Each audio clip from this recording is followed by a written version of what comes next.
Ejercita tu mente y amplía tus conocimientos con Materia Gris. Descubre los temas más relevantes en cibercultura, ciencias, educación, política, artes y actualidad. Con nuestros análisis críticos. Con ustedes, Materia Gris, por En Dígitos Media. Para expandir tu mente y ser el experto en la conversación.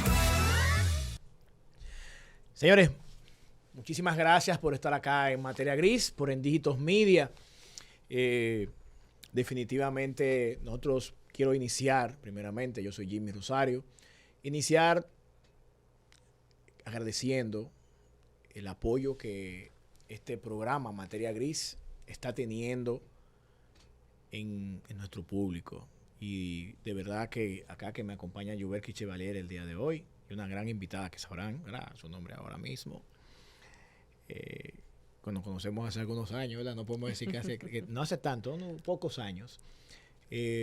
Nos sentimos sumamente complacidos del trabajo y el esfuerzo que significa lanzar cada semana un programa de Materia Gris.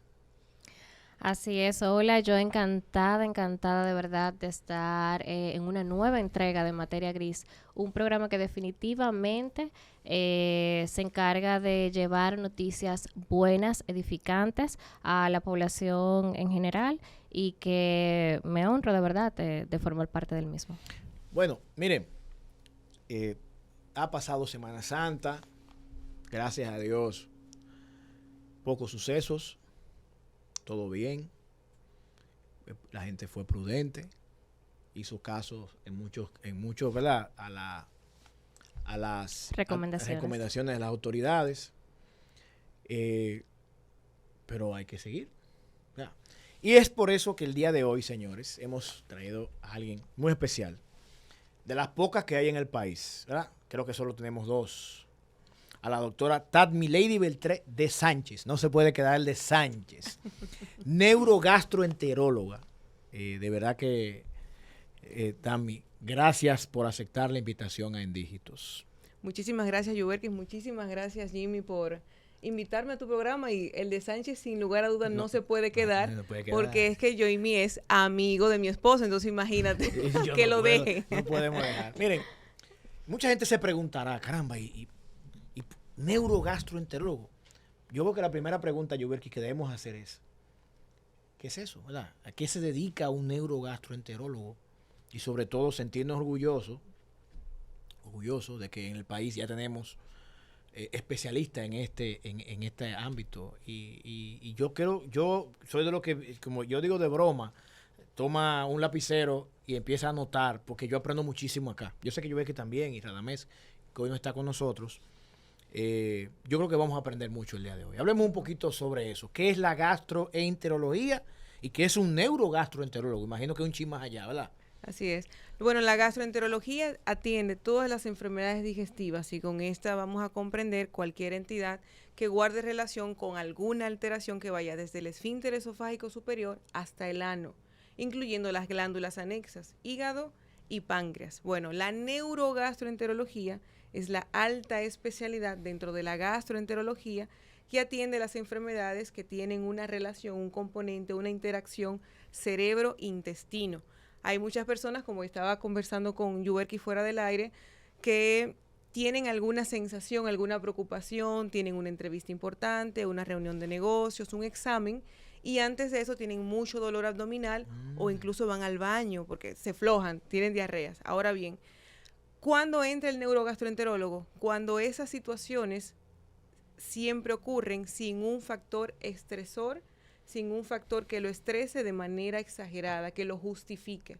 Entonces ahí puede ser que haya una hiperexpresión neuronal, que el paciente sienta más de la cuenta, que su sistema digestivo se irrite más de la cuenta. Entonces, para tratar de regular eso, entra el neurogastroenterólogo.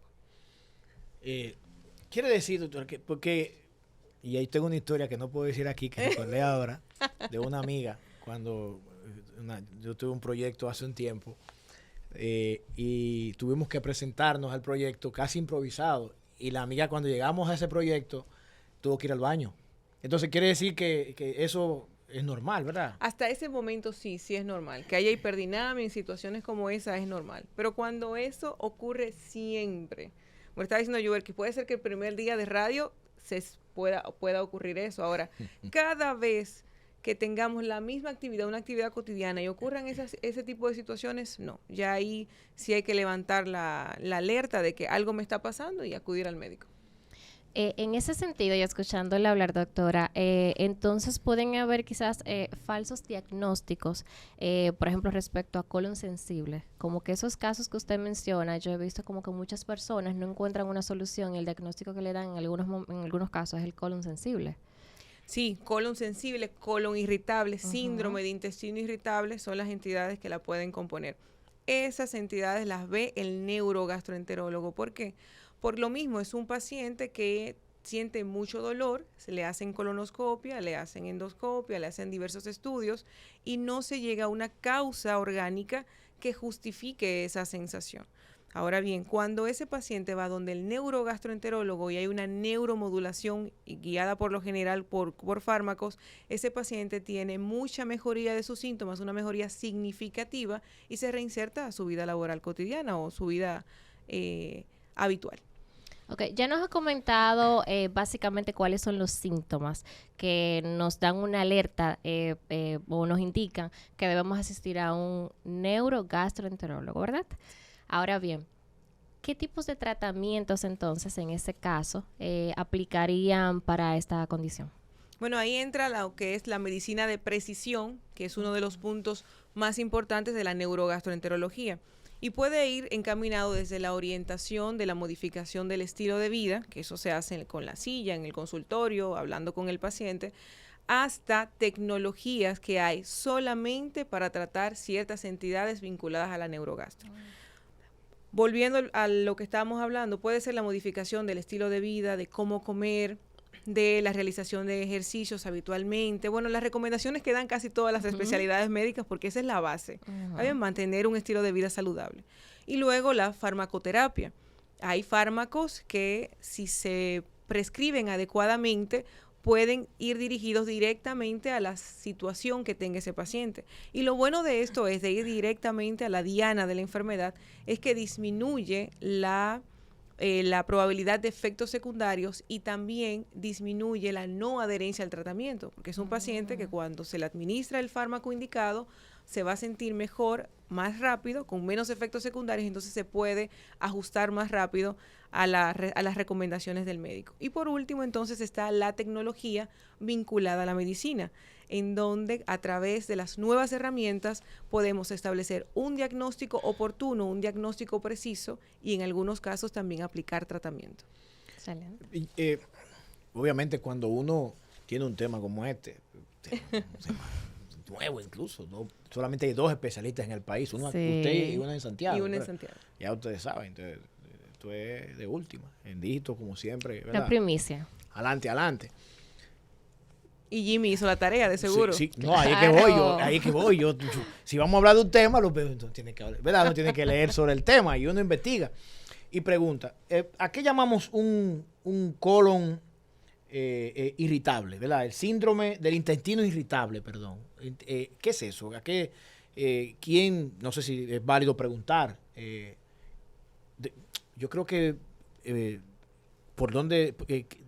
¿por qué una persona puede llegar a tener esa situación? Por ejemplo, que he visto que cuando uno está googleando sale mucho en el buscador. Sí.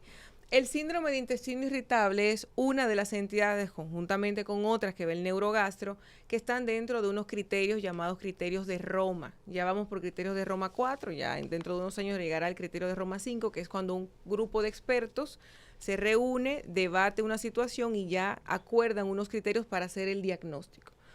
¿Por qué se hace así en el diagnóstico del síndrome de intestino irritable? Bueno, porque esto es una entidad en donde, como no se encuentra una causa orgánica que lo justifique, no hay una lesión, no hay una alteración significativa histológica, no hay evidencia de lo que está ocurriendo, pero es un paciente que siente que es su síntoma principal dolor y como síntoma secundario estreñimiento o diarreas.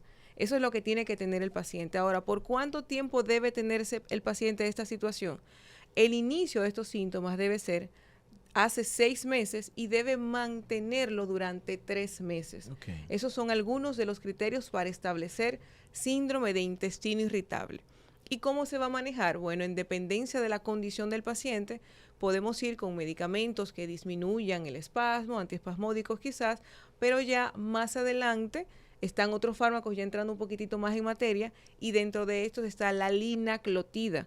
La linaclotida es uno de los medicamentos que ahora mismo tiene mayor evidencia frente al síndrome de intestino irritable a predominio de estreñimiento. Está bien porque permite disminuir dolor, disminuir nocicepción y también mejorar el patrón evacuatorio de ese paciente. Si nos vamos a orientar al síndrome de intestino irritable, entonces predominio de diarrea ya sería otro manejo. Por eso siempre es bueno acudir al médico para que identifique lo que pasa y dé el tratamiento que necesita cada paciente. No, excelente. Entonces, escuchándole, ¿verdad, doctora? Hemos visto ya una relación directamente proporcional entre lo que es lo neurológico y la parte gastro, vamos a decirlo así, el estómago.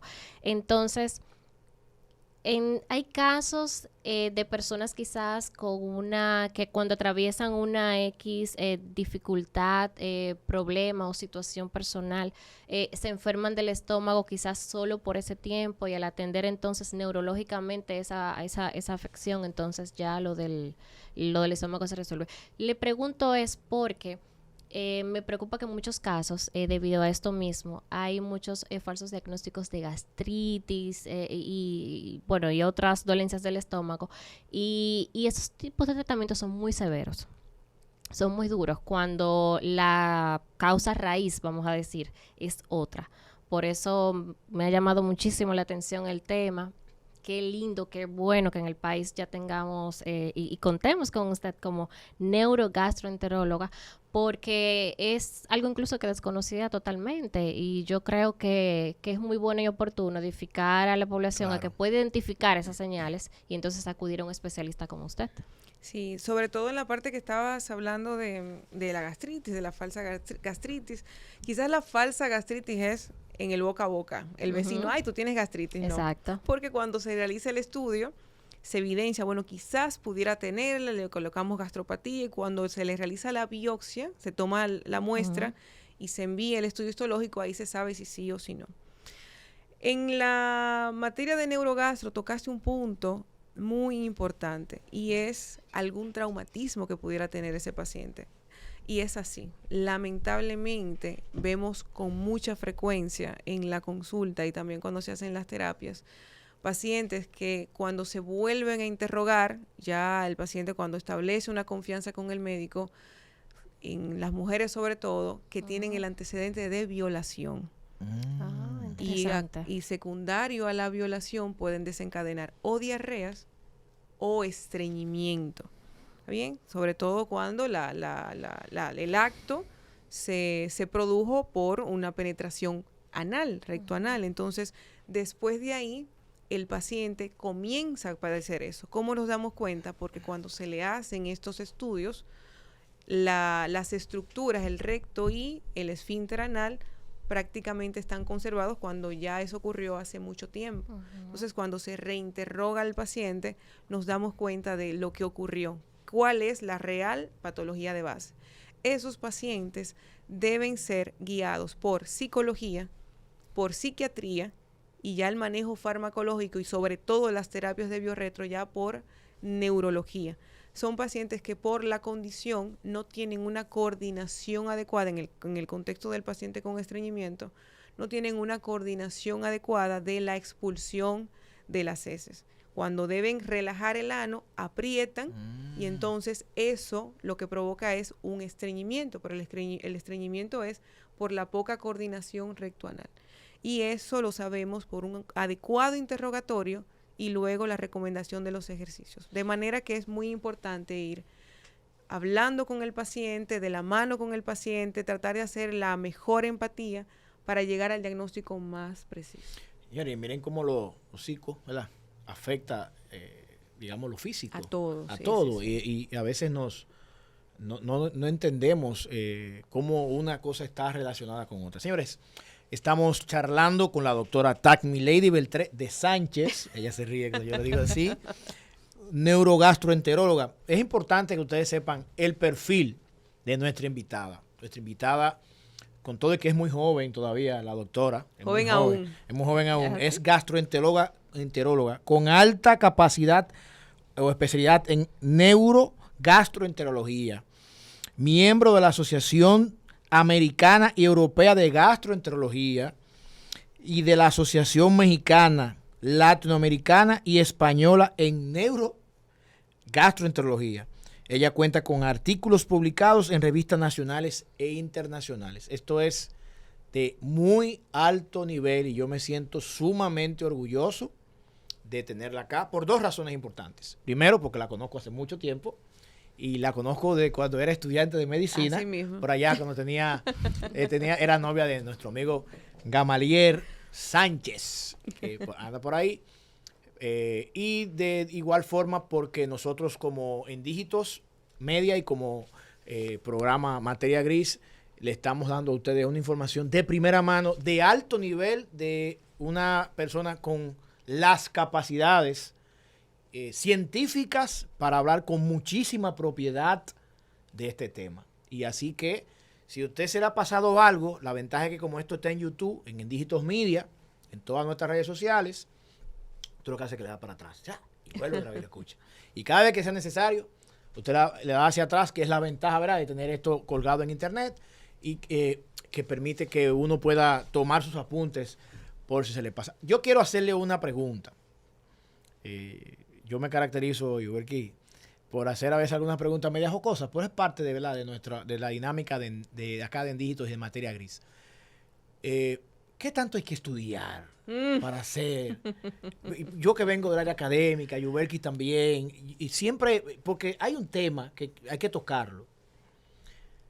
La gente dice, y sin querer minimizar, ¿verdad?, porque uno tiene que cuidarse, porque ahorita las redes nos agarran y me acaban. Sí. Hay gente que quiere ganárselo fácil.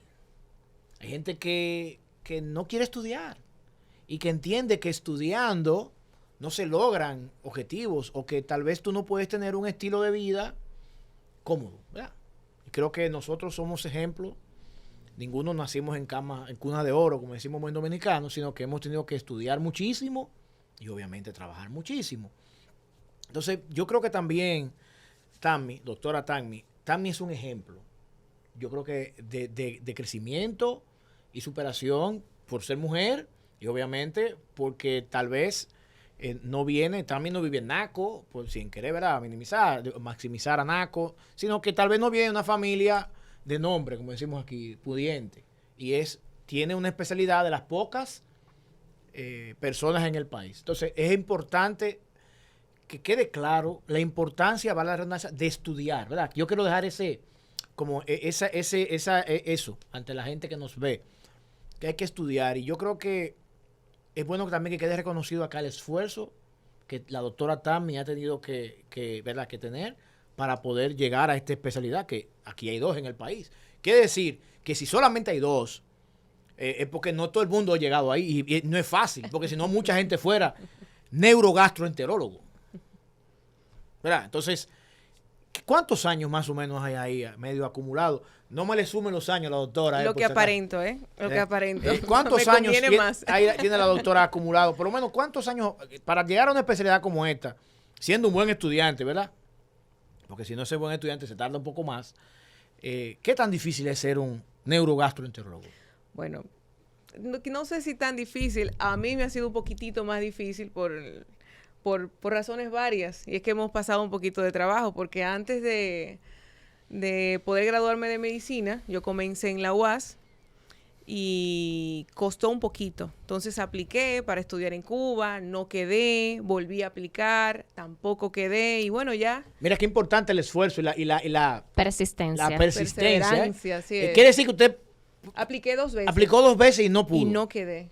Y bueno, seguí ahí en la UAS, pero me costaba porque en la UAS, para tú tratar de graduarte en 6 años, en 6 años y medio, tienes que tomar una asignatura a las 7 de la mañana y otra a las 4 de la tarde. Sí, los bloques son difíciles. Entonces tienes que tener el pasaje, tienes que tener comida y lamentablemente eso es una realidad, no siempre se tienen esas 2 cosas. Sí. No, y vivir ahí en la UAS sentado, a veces En ese momento la universidad ya en ese sentido ha avanzado un poco. Sí, ha mejorado mucho. Salíamos en el autobús, era como sardinas, todito, era agarrado de Dios que llegábamos a la UAS. Y bueno, ya en el 5º semestre sigo mi carrera y me llaman del MESIT. Doctora, pase por aquí, traiga la fotocopia de su pasaporte. Y ese año yo no había aplicado. Wow. Y ese año entré. O sea, hay cosas que yo soy muy creyente. Yo entiendo que hay cosas que Dios te las da. Es así. En el momento preciso. No en el que tú quieres, es cuando te toca. Así es. Hay que trabajar por eso. Porque yo entiendo que cuando Dios y el universo ve que tú quieres algo y te conviene, te lo da. Así es. Entonces, me fui para Cuba y duré 6 años y 6 medio. 6 años en Cuba. 6 años y medio. Pobre Gamaliel. Cada que tiempo venía a aprovechar ahí. Cada que tiempo... ustedes venían para Nos veíamos cada 6 meses. Yo iba o si no, él iba. Sí, yo recuerdo que me tocó ver al pobre Gamaliel buscando la manera de irse a Cuba. Así mismo. Luego regreso y cuando regreso ahí entro al MESID, aplico por una beca de francés de inmersión, la hago, aplico para una maestría en Francia, la logré, apliqué, me quedé y me voy a Francia un año. También. Cuando me voy a Francia... yo sentía como que la maestría que estaba haciendo, que era en salud pública, no era tanto lo mío, porque era un poco administrativo. Y a mí me gusta más el contacto con el paciente. Ahí hablo con mi esposo y vengo acá a República Dominicana, aplico para el examen de residencia, gracias a Dios quedé y ya me regreso. Hice un año y ya regresé.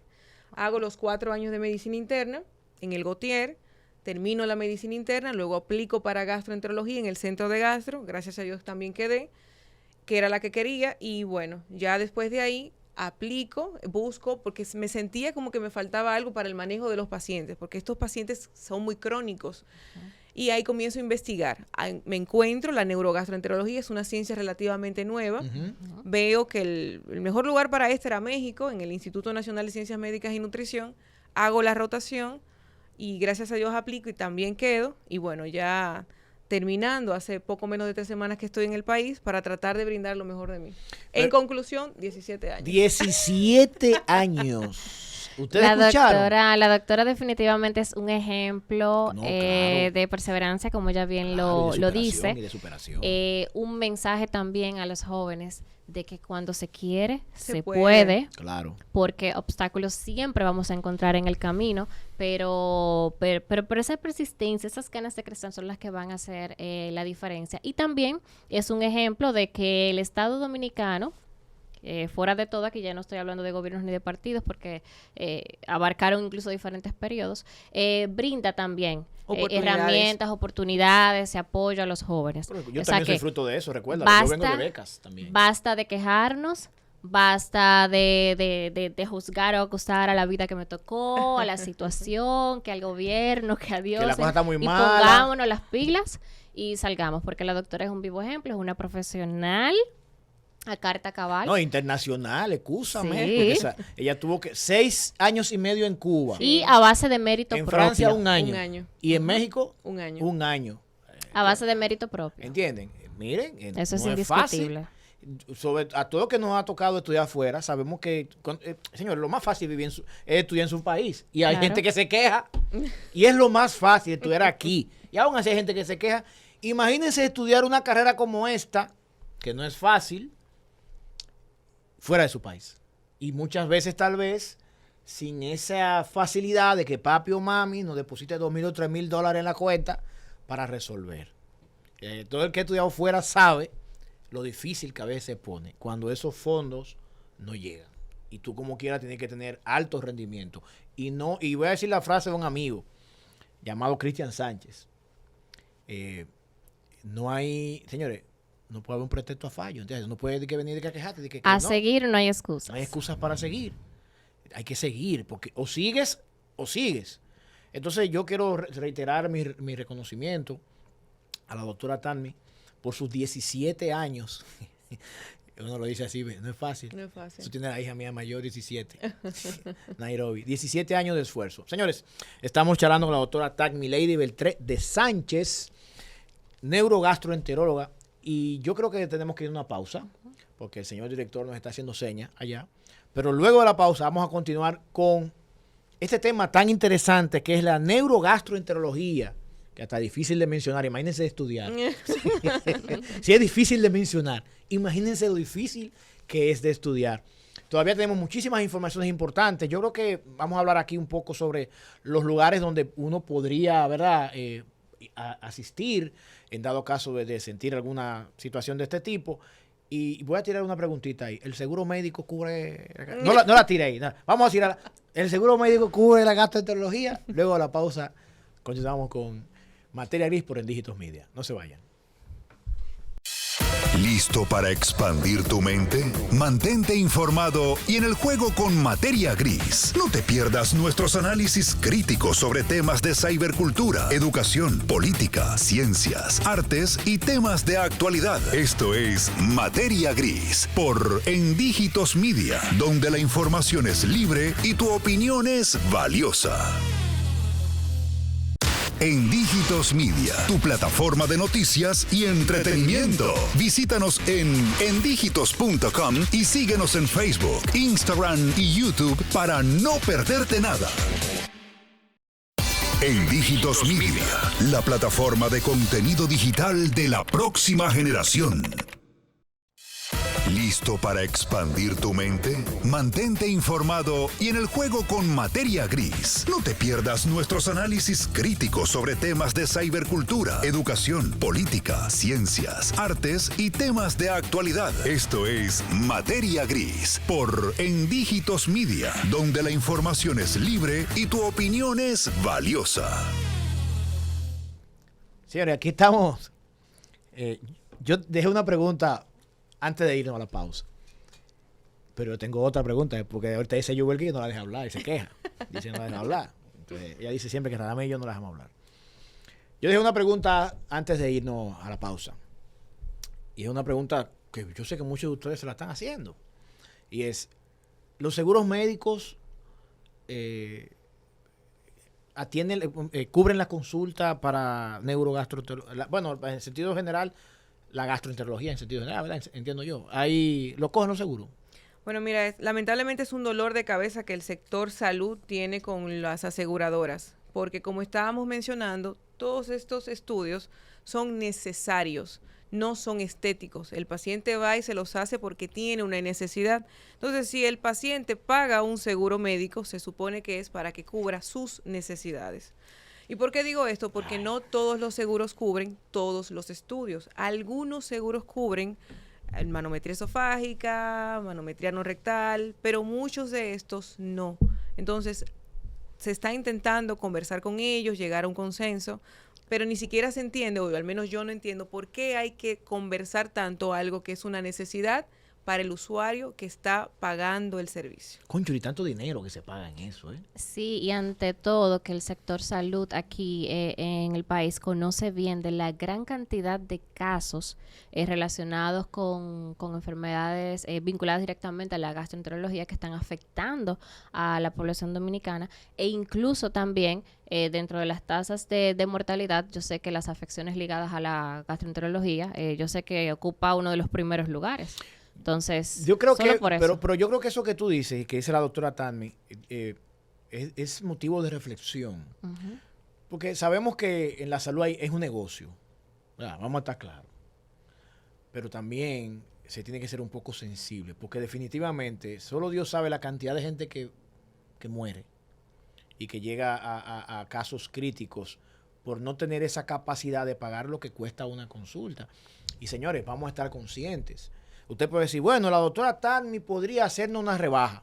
Señores, fueron 17 años. Y yo lo dije a nivel de broma. Ustedes han visto el esfuerzo que debe de tener un especialista para poder lograr llegar a este nivel. Entonces, lo mínimo que tiene que hacer una aseguradora, una ARS y demás, usted que paga, ¿verdad?, una cantidad y su empresa, es cubrir lo básico, por lo menos las consultas. Entonces, es un tema un poco, ¿verdad?, de controversia, y hasta se pueden poner guapo alguna gente por lo que yo estoy diciendo, pero es la verdad. Y te digo algo, Jimmy, si ahora mismo hay una reunión de médicos y se dice, levanten la mano todos los que dan consulta gratis o reducen, el 99% va a levantar la mano. Sí, porque es una vocación. Vamos a estar claros en esto. Esto, aunque obviamente tiene que haber un lucro, exacto, pero esto es una vocación.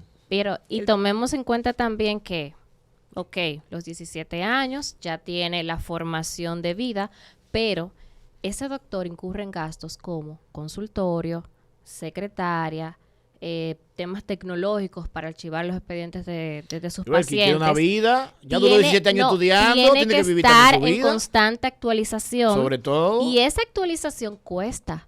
Asistir a esos congresos en donde se debaten temas interesantes, donde ellos se edifican para darle un servicio de Ese más feedback. calidad a ese paciente, cuesta dinero también. No es a pasear ni turistear que los médicos van a esos congresos o que toman esas capacitaciones y tienen que costearla. Y realmente nosotros nos preocupa un poco más, y tengo en mi página de Instagram un reclamo a las aseguradoras, porque yo quizás pudiera aportar en lo que puedo, en la consulta, Claro. pero en el Ajá. caso de los cirujanos, que Sí. necesitan un equipo, necesitan un quirófano y demás, si no tienen una aseguradora que les colabora, ¿cómo van a avanzar? El Claro. caso que yo puse fue un paciente con acalasia, se le aprieta mucho una compuerta que hay entre el esófago y el estómago, y esa enfermedad se comporta como si fuera un cáncer. El paciente baja de peso, no puede comer, todo lo vomita. Y esa paciente, colega médico por cierto, necesitaba una cirugía. La cirugía ideal es laparoscópica y el seguro le cubría la abierta. O sea que había que abrirle todo el estómago Oh, para santo poder hacer una cielo. cirugía que ya se hace por 2 huequitos. Entonces, ¿bajo qué criterio esa aseguradora quiere cubrir esta y no la que realmente corresponde? Entonces, son cosas que hay que ver porque no le encuentro la lógica. Miren, estaríamos aquí discutiendo del tema. Horas. Horas, y yo empezaría a molestarme, a echar 2 o 3 de los San Antonio que por lo generalmente uno sin querer se le salen. Pero es lamentable. Pero bueno, para eso estamos acá, para orientar, de alguna manera también hacer conciencia. Esto llega a mucha gente y de alguna forma ponemos nuestro granito de arena con esta especie de reclamo, ¿verdad? Que tenemos. Yo tengo ya una pregunta para la doctora, trayendo un poco tal vez de esta seriedad y esta situación. Y yo lo googleé y también lo dijimos fuera del aire y lo puedo decir, doctora. Y ahorita dice yo que fui yo que le robé, pero fui yo. Hay algo que le sucede mucho a la gente, que es la Helicobacter, ¿verdad? Ujú. Yo tengo algunos amigos que le ha dado el asunto y lo primero que hacen es que prepararse de que un té de hoja de auyama, una cosa así. Una semilla de Semilla de auyama. auyama. Es una bacteria. Es una bacteria, que creo que en té o la semilla seca. ¿Qué hay de real en eso? Bueno, la realidad es que es una bacteria. Sí, yo sé. Esa es la realidad. Pero lo de la semilla. Y que la auyama, cuando usted la hace puré, es riquísima. Ok. Hay dos verdades. Ok. Bueno, realmente el Helicobacter pylori, como estábamos comentando, es una bacteria que puede provocar afectación en la mucosa del estómago, en la partecita que está por dentro del estómago, y se considera un patógeno. Antes no, antes se creía que era parte de la microbiota de las bacterias que están normalmente en el estómago, pero ya se ha demostrado de que no lo es. Y por ende, cada vez que se encuentre el Helicobacter pylori hay que tratarlo. ¿Qué quiero hacer un llamado a la población? Fíjense que para tratar el Helicobacter, todo el que ha tenido que llevar ese tratamiento es un tratamiento muy fuerte, Sí. que lleva 2 o 3 antibióticos. Entonces, cuando una bacteria necesita de 2 o 3 antibióticos para tratar de eliminarla, para tratar de combatirla, es porque ya tiene mucha resistencia. Y esa resistencia está dada por la automedicación. Me duele el estómago, me tomo una amoxicilina, me tomo una ampicilina que la venden en el colmado. Entonces, poco a poco, esa bacteria va creando resistencia y por eso es ahora necesario la combinación de terapias para su manejo. Conclusión, si usted tiene alguna afectación, ya sea en el aparato digestivo o donde sea, acuda al médico y llévese de lo que el médico le diga, no de lo que le diga la vecina, la amiga. No, en la farmacia. La farmacia. Hay gente que va a la farmacia y dice, mira, yo tengo tal cosa. Me duele el estómago. Y te medican. Vamos a estar claro. ¿De qué manera una persona puede contraer esa bacteria? Ahí esa pregunta tenía yo. ¿Cómo se pega eso? ¿Es verdad que comiendo cerdo la gente come, no gusta mucho el chicharrón? Pues no, hay muchas maneras de que se pueda adquirir esa bacteria. Hay estudios, pero realmente no tiene una calidad fuerte de evidencia como para yo venir a decir aquí y no así también. Pero se dice que a través del cepillo, o sea, yo tengo el tratamiento del Helicobacter pylori, lo completé, no cambio el cepillo de dientes y puedo volver a contraer la bacteria. Oh, rayos.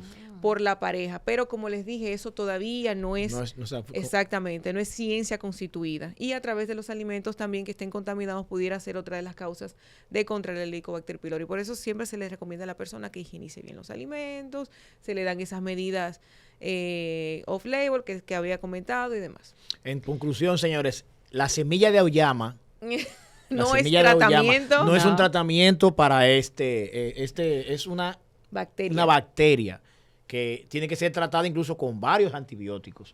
Una persona que adquiere la bacteria una primera vez se vuelve ya una persona, vamos a decir, sensible a adquirirla fácilmente. O sea, la bacteria se elimina o simplemente se combate y se deja como en pausa y puede activarse en cualquier momento. Me surge esa inquietud porque siempre hay muchas incógnitas. Excelente pregunta. El Helicobacter pylori se cura. Porque las personas piensan que el Helicobacter pylori es como la diabetes, como la hipertensión. Exacto. No. El Helicobacter pylori, usted lleva un tratamiento. Después de ese tratamiento, un periodo después, se hace otra prueba para evaluar erradicación de la bacteria. Y esa erradicación es para ver eso, si realmente se eliminó esa bacteria por la resistencia que está adquiriendo en los últimos tiempos. Después que esa última prueba dice que ya no hay, ya usted curó del Helicobacter pylori. El problema es que usted la puede volver a adquirir si sus hábitos higiénico-dietéticos no son modificados. ¿Por dónde se ve? Ahí viene otra vez. Yo lo dije en forma de broma lo del cerdo, ¿verdad? La carne de el charrón, a nosotros algunos débiles con ese producto, o con esa carne, ¿verdad? Por cierto, subí un videito ahí en Instagram, cortando un chicharroncito muy bonito, lo van a poder ver, que preparé yo mismo hace poco. Doctora, ¿cómo se pega? Realmente, a través de los alimentos contaminados. Exacto, porque, por el cepillo, perfecto, si ya lo tengo, o lo comparto, pero ¿cómo llega a través de los alimentos contaminados? Como nos puede quizás dar una gastroenteritis, vómitos, diarreas, a través de los alimentos contaminados sobre todo. Pero usted me corrige, creo que alimentos quizás no como cocidos. Verduras, exactamente. Vegetales, como el brócoli, por ejemplo. A ustedes lo que les gusta, la gente es uno de los alimentos estrella en cuanto a eso. Primero higienice, ¿verdad? Sí. Correctamente esos vegetales, porque hay gente yo he visto personas que lo sacan de la funda del supermercado, le pasan un chin de agua rápido y ya ¿cómo se dice? Y lo trituran.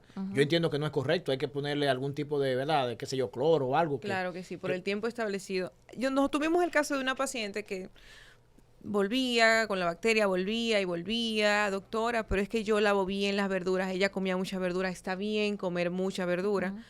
Y le preguntamos directamente, cuéntanos cómo la lavas, qué comes y demás. El problema de ella lo dejaba, ay doctora, pero mire, yo le echo la cantidad de cloro necesaria, lo dejo por más de 15 minutos en agua, ahora la cambié, ahora es agua de botellón, agua potable.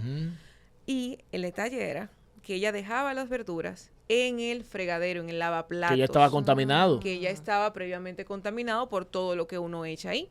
Claro. Entonces, aunque utilice cloro, quizás la cantidad para eliminar todo lo que está ahí almacenado por las mismas ranuras y demás, no era suficiente y entendíamos que esa pudo haber sido una de las causas. Ya ella utilizó su recipiente y en la última ya curó. Pero entonces era eso. En ese mismo sentido, entonces, para edificar a la ciudadanía, entonces lo correcto es lavarlos con la cantidad adecuada de cloro. Eso de que de bicarbonato, no, y otras personas también utilizan vinagre. No. O también hay un producto, sin decir nombre, en los supermercados que se ha hecho muy popular, que es, dice así mismo, creo, no sé qué, lavar vegetales, que es como un spray, entonces la gente le echa ese spray, le pasa un pañito y ya lo guarda. Sale más barato. Entonces ahí yo quiero sí que la doctora mande un mensaje contundente de cuál es la mejor o la manera más efectiva de lavar los vegetales. Pues yo creo que la manera más efectiva es sumergiendo esos vegetales en agua y que el desinfectante que tenga pueda cubrir completamente el vegetal, porque pudiera ser esa una opción del spray, pero entonces hay zonas que no va a tener contacto, entonces ahí no creo que se elimine la bacteria. Doctora Tanmi, mire, se nos está yendo casi el programa, nos quedan pocos tiempos, hay que tratar de aprovecharla. Obviamente, como carrera tecnológica, ¿verdad? Informático al fin, siempre surgirán, por más que uno quiera medio echar a un lado, o por lo menos en pausa, algunas cosas desde el punto de vista de lo que estudiamos como profesión. la ciencia de la tecnología. Es necesario tal vez hablar un poco de qué dispositivos se utilizan en su carrera. Yo veo algo que usted tiene a la derecha hace rato que no sé qué es. Ese aparatito, yo no sé qué es ese aparatito. Ok, míralo ahí. Entonces, Ahí. tal vez usted nos explique qué es eso que usted tiene ahí en la mano. Bueno, esto que tenemos aquí es un pHimetría, un pHímetro de 24 horas. pHímetro. Exactamente. ¿Y qué es eso, doctora? Bueno, este pHímetro, como lo ven pequeñito, nos va a recordar un holter de 24 horas. Es más o menos similar. El paciente se va a llevar esa carterita para su casa. Ese pHímetro se va a colocar con esta sondita que tengo acá, que es un tubito flexible, como lo pueden ver aquí, que tiene varios sensores ubicados estratégicamente que van a tomar algunas evaluaciones de todo el esófago. ¿Qué hace esto? Esto va a evaluar la cantidad o la exposición que hay al ácido en el esófago. También puede ver el número de episodios de reflujo, la agrura, lo que le sube a veces al paciente, que dice que me sube un ácido. Esto también lo puede medir, lo puede evaluar, lo puede registrar. Y la asociación sintomática. El paciente debe registrar durante esas 24 horas los síntomas, sobre todo van a ser o acidez, pirosis, o el reflujo, lo que le sube, que sería la regurgitación. Y esto se va a corroborar con lo que se registra aquí en el pHímetro para evaluar la asociación sintomática. De aquí pueden salir 4 entidades nosológicas.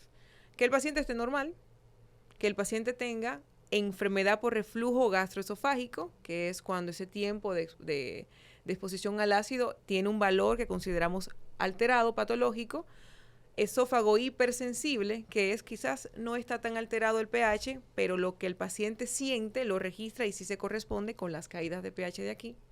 Y el último, que es pirosis funcional, que es cuando la exposición al ácido, la presencia de síntomas no se correlacionan y entonces ese paciente lleva una terapia distinta. Cada entidad que mencionamos tiene un abordaje diferente y esa es la importancia de cuando el paciente por endoscopia, que es el primer paso, por endoscopia no tiene ningún dato, se le haga y sigue sintiendo los síntomas de enfermedad por reflujo, se le haga entonces este estudio. Perdón, yo tengo que yo no estoy claro. Uno anda con eso dentro de uno. Aquí. No, eso, ¿y esto de dónde se pone eso? Esto se coloca aquí por la naricita, no necesita anestesia.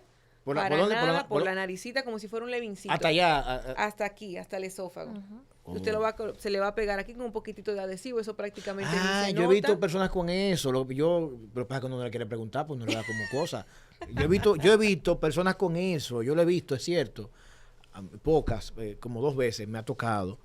Y obviamente, ok, Sí. siga, doctor. Y de seguro los ven porque se le exhorta al paciente que haga la vida normal. Su Sí, vida yo he visto personas normal. que he ido a trabajar. Vi a alguien hace unos meses que fue a trabajar con algo parecido a eso. Y yo yo soy muy curioso y tenía totalmente ganas de decirle que qué es eso, pero me daba vergüenza que se sintiera mal tal vez porque no sabía qué era. Ahora entiendo, me acabo de edificar y acabo de aprender otra cosa adicional nueva. Ok, y sobre todo con los resultados que eso da, ¿eh? Así es. Otros estudios que hacemos es la manometría.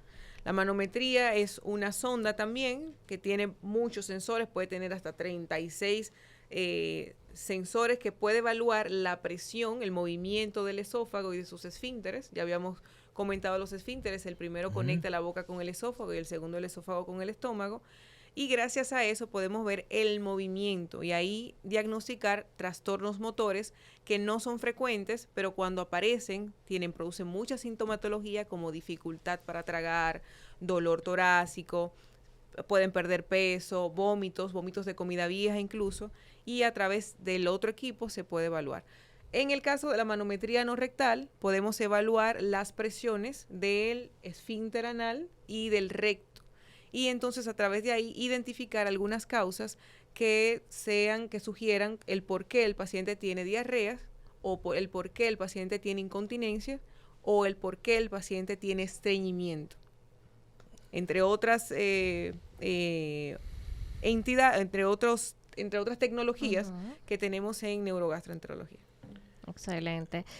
Yo quisiera aprovechar el espacio, el momento, Jimmy, Tanis, para hacer un llamado o una reflexión a todo el que vea el video, el programa, y es en cuanto a la importancia de prevenir. ¿A qué me refiero con todo eso? La gastroenterología abarca zonas del cuerpo que realmente son muy delicadas y que realmente cuando se enferman o cuando sufren alguna dolencia realmente y dan alguna alerta es porque ya va, vamos a decir, en un cierto nivel avanzado.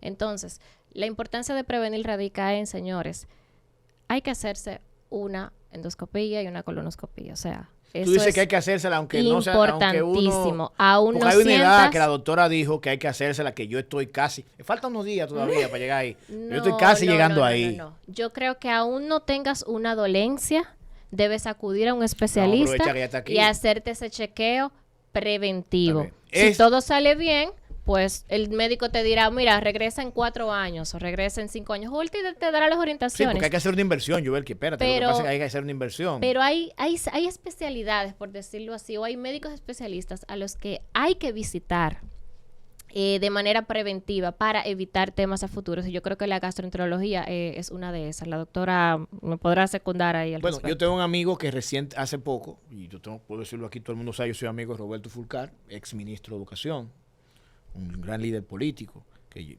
ya se recuperó, gracias a Dios, y Roberto pasó por situaciones muy críticas y tenía que ver con eso.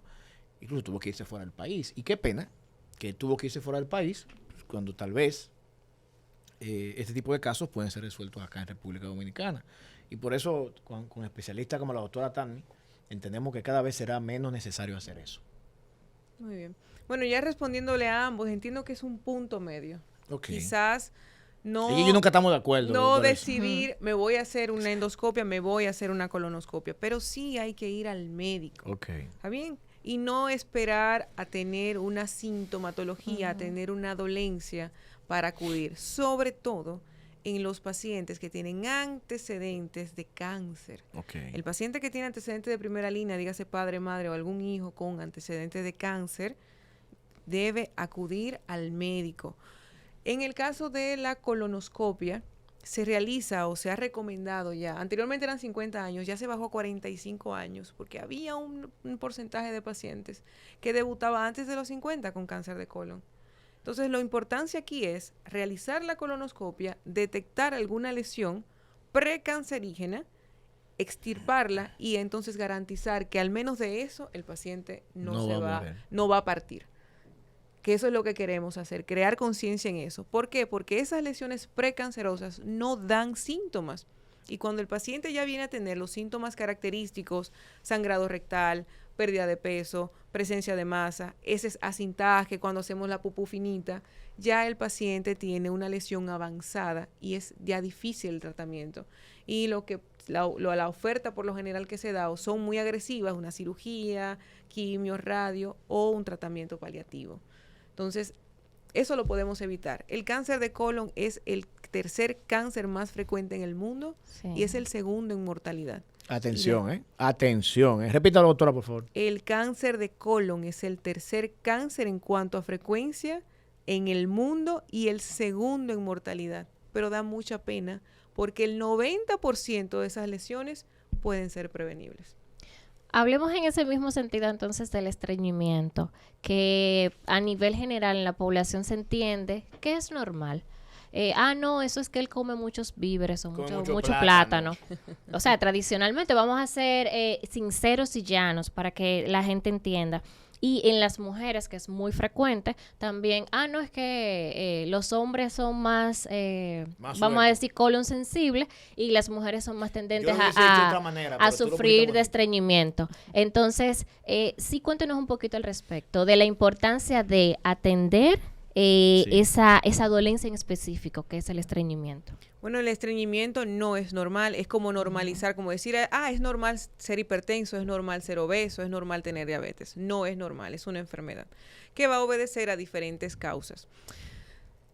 La importancia aquí del estreñimiento está en que si bien es cierto que modificando algunos factores, un poquito el estilo de vida, podemos mejorar la frecuencia, hay que ir al médico porque no vas a recuperar del todo lo que ya te está ocurriendo. Entonces, es por lo general ese tipo de pacientes debe auxiliarse de, primero, modificación del estilo de vida, segundo, tratamiento con fibras, y si con eso no mejora, ir avanzando a laxantes, se coordina con el médico, si el laxante es osmótico, si es estimulante, en fin, en dependencia del tratamiento.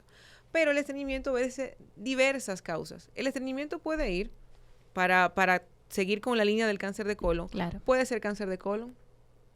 Un paciente que tenga las heces, como había mencionado, acintadas o en esíbalos, que son la popó en bolitas.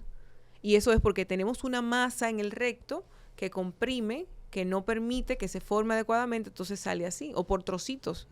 Puede las ser hemorroides, eso. que mucha gente también lo confunde. Puede ser eso. Puede ser también que la causa de estreñimiento, una patología secundaria. Puede ser un paciente que tenga un trastorno endocrino, una alteración en las parótidas, en las paratiroides, y secundario a eso entonces en el estreñimiento. Pueden ser muchas las causas de estreñimiento. Puede ser un trastorno en la coordinación rectoanal, como habíamos mencionado, una disinergia defecatoria. ¿Cuál es la frecuencia ideal para ir al baño, a defecar, no a orinar, a defecar? ¿Cuál es la frecuencia ideal? Por concepto, estreñimiento funcional debes cumplir criterios, más de 2 criterios para decir el paciente está estreñido. ¿Cuáles van a ser esos criterios? Que el paciente tenga una frecuencia semanal menor a 3.